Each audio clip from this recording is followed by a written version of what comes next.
고린도후서 길잡이.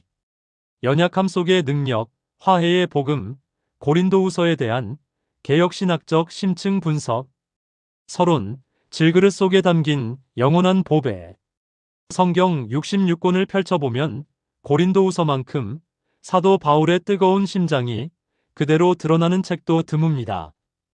그는 이 편지에서 때로는 위로하고, 때로는 기뻐하고, 때로는 통곡하며, 때로는 단호하게 질책합니다. 어떤 사람들은 이렇게 감정이 격하게 오르내리는 글이 과연 하나님의 말씀이 맞느냐고 의심하기도 합니다. 하지만 개혁신학은 바로 이 지점에서 성령의 놀라운 역사를 발견합니다. 성령 하나님께서는 바울이라는 한 사람의 기쁨과 슬픔, 실망과 소망을 있는 그대로 사용하셔서 모든 시대 성도들에게 필요한 하나님의 말씀을 기록하게 하셨기 때문입니다. 고린도후서는 한마디로 역설의 복음서입니다. 이 편지 전체를 관통하는 핵심 메시지는 약할 때 강하다는 놀라운 선언입니다. 세상은 우리에게 강해지라고, 성공하라고, 남에게 약점을 보이지 말라고 외칩니다. 하지만 바울은 정반대로 말합니다. 나는 나의 약한 것들을 자랑하겠다. 바울은 자신이 보잘것없는 질그릇임을 인정했습니다. 금이 가고 깨지기 쉬운 흙으로 빚은 그릇 말입니다. 하지만 그 질그릇 안에 담긴 것은 온 우주를 살리는 보배, 곧 예수 그리스도의 복음이었습니다. 개혁신학의 눈으로 보면 이것이야말로 오직 은혜의 가장 생생한 증거입니다. 우리의 구원은 우리의 능력이나 공로에서 나오는 것이 아니라 전적으로 하나님의 은혜에서 나옵니다. 제1부 역사적 배경과 신적 섭리, 눈물의 편지와 회복의 소식. 주후 56년 늦가을 마게도냐 지방의 어느 작은 방에서 사도 바울은 초조하게 문 밖을 내다보고 있었습니다. 그는 디도라는 동역자가 고린도에서 돌아오기를 애타게 기다리고 있었습니다. 고린도 교회와 바울의 관계는 순탄치 않았습니다. 처음 복음을 전해 교회를 세운 것은 좋았는데 그 후로 여러 문제들이 터져 나왔습니다. 바울은 첫 번째 편지 고린도전서를 보내 문제들을 지적했습니다. 하지만 상황은 나아지지 않았고 바울은 급히 고린도를 방문했습니다. 후에 고통스러운 방문이라고 불리게 된 그 만남에서 심각한 충돌이 있었습니다. 상처받은 채 에베소로 돌아온 바울은 많은 눈물로 또 다른 편지를 썼습니다. 개혁신학의 관점에서 보면 이 모든 아픈 과정조차 하나님의 주권적인 섭리 안에 있었습니다. 성도들 사이의 갈등도 사도의 눈물도 하나님께서는 당신의 백성을 정결하게 만드시는 도구로 사용하셨습니다. 드디어 디도가 돌아왔습니다. 그가 전해준 소식은 놀라웠습니다.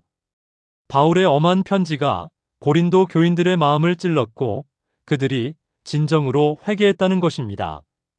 하지만 교회 안에는 여전히 바울의 권위를 부정하며 화려한 외모와 웅변수를 자랑하는 거짓 사도들이 있었습니다. 바울은 이 상황 속에서 고린도후서를 씁니다. 사도의 권위가 무너지면 복음의 권위도 함께 무너지기 때문입니다.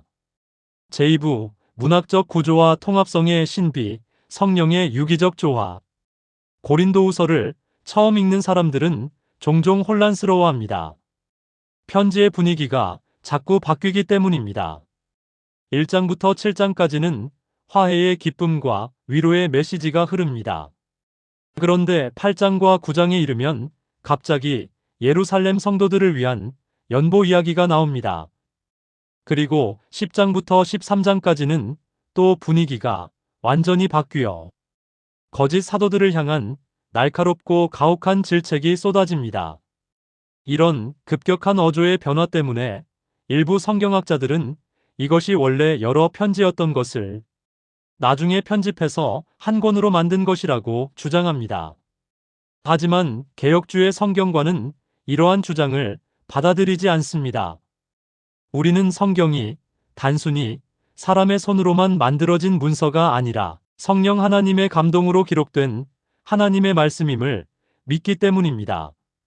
성령께서는 바울의 복잡한 감정과 상황을 그대로 사용하시어 하나님의 백성에게 필요한 다채로운 교훈을 한 권의 책 속에 조화롭게 담아내셨습니다. 바울이 고린도 교회를 향해 느낀 감정은 단순하지 않았습니다. 한편으로는 회개한 교인들을 향한 기쁨이 있었고 동시에 반대자들을 향한 우려도 있었습니다. 이것은 이미 승리를 얻었지만 아직 영적 전투를 계속해야 하는 교회의 현실을 반영합니다. 8장 9절 부요하신 이로써 너희를 위하여 가난하게 되심은 구원론과 윤리학이 결코 분리될 수 없음을 보여줍니다. 제3부 핵심 주해와 역설의 신학 질그릇에 담긴 보배. 고린도후서의 심장부는 4장 7절입니다.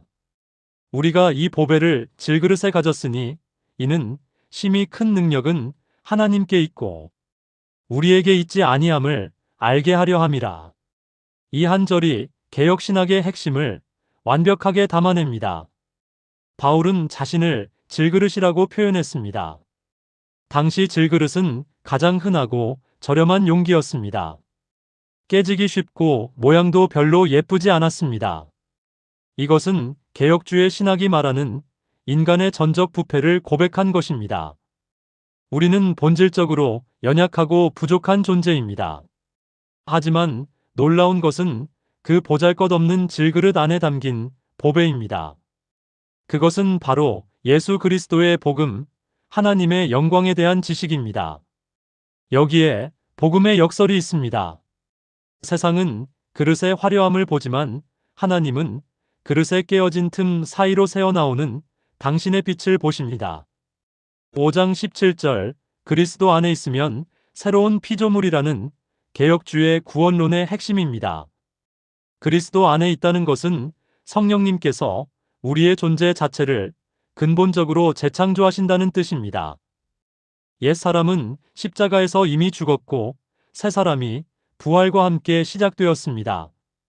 6장 14절 믿지 않는 자와 멍해를 같이 하지 말라는 세상의 우상숭배적 가치관과 타협하지 말라는 거룩한 구별의 명령입니다. 개역주의는 이것을 세상 속에 있되 세상에 속하지 않는 삶이라고 표현합니다. 제4부 사역의 본질과 가시의 은혜, 약할 그때의 강함이라.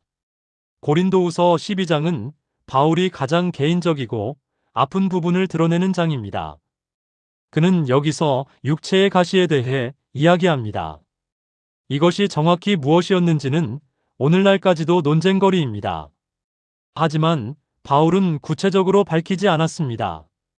모든 사람이 자기 삶의 가시에 이 말씀을 적용할 수 있도록 하기 위함이었을 것입니다.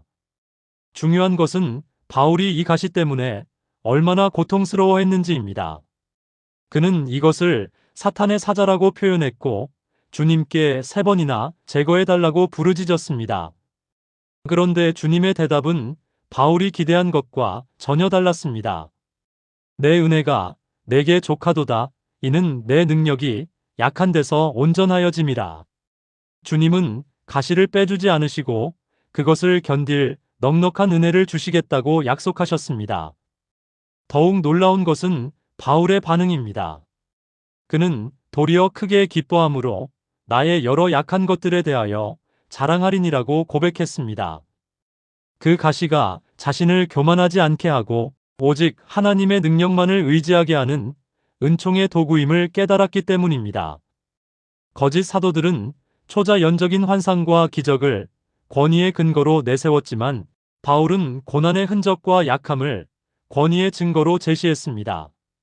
내가 약할 그때의 강함이라는 고백은 십자가 복음의 본질을 가장 잘 보여주는 삶의 원리입니다. 제5부 현대인을 향한 복음의 메아리 질그릇으로 사는 영광.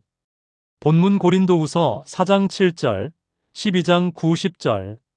제목 연약함 속에 머무는 하나님의 능력. 사랑하는 성도 여러분, 오늘 우리는 강함과 성공이 미덕인 시대를 살고 있습니다. 소셜미디어를 열면 모두가 행복하고 성공한 모습만 보여줍니다.